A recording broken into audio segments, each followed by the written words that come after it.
कौन थी सबरी? सबरी कौन थी? आइए जानते हैं इस कहानी के माध्यम से। शबरी की कहानी रामायण के अरण्यकांड में आती है। वह भील राज की अकेली पुत्री थी। जाति प्रथा के आधार पर वह एक निम्न जाति में पैदा हुई थी। विवाह में उनके होने वाले पति ने अनेक जानवरों को मारने के लिए मंगवाया। इससे दुखी होकर उन्होंने विवाह से इनकार कर दिया।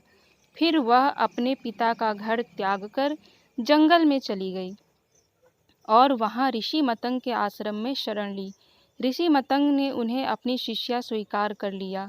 इसका भारी विरोध हुआ।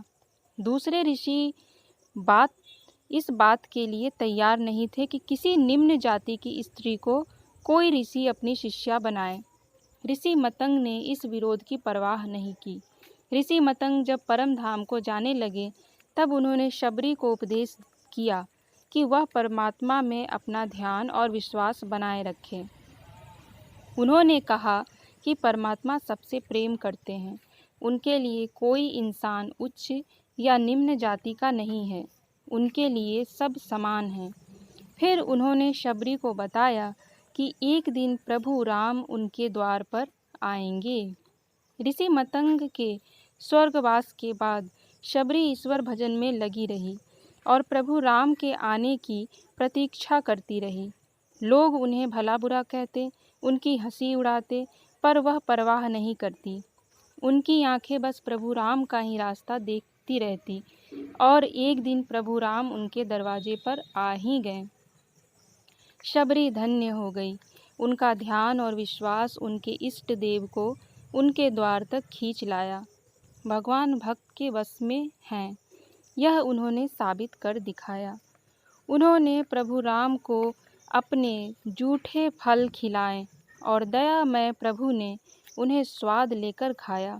फिर वह प्रभु के आदेशानुसार प्रभु धाम को चली गई।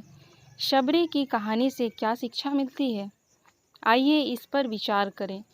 कोई जन्म से ऊंचा या नीचा नहीं होता। व्यक्ति के कर्म उसे ऊंचा या नीचा बनाते हैं। हम किस परिवार में जन्म लेंगे इस पर हमारा कोई अधिकार नहीं है, पर हम क्या कर्म करें इस पर हमारा पूरा अधिकार है। जिस काम पर हमारा कोई अधिकार ही नहीं है वह हमारी जाति का कारण कैसे हो सकता है?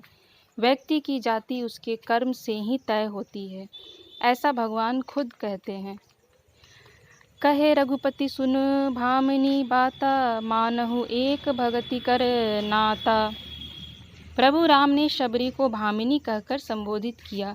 भामिनी शब्द एक अत्यंत आदरणीय नारी के लिए प्रयोग किया जाता है। प्रभु राम ने कहा कि हे भामिनी, सुनो, मैं केवल प्रेम के रिश्ते को मानता हूँ।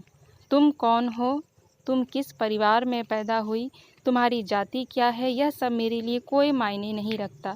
तुम्हारा मेरे प्रति प्रेम ही मुझे तुम्हारे दरवाजे तक ले पहुँचाया। इसीलिए ईश्वर की भक्ति में कोई भी बाधा ना समझे। आप जैसे हैं, ईश्वर को आप वैसे ही पसंद है और वैसे ही वह आपको मानते हैं।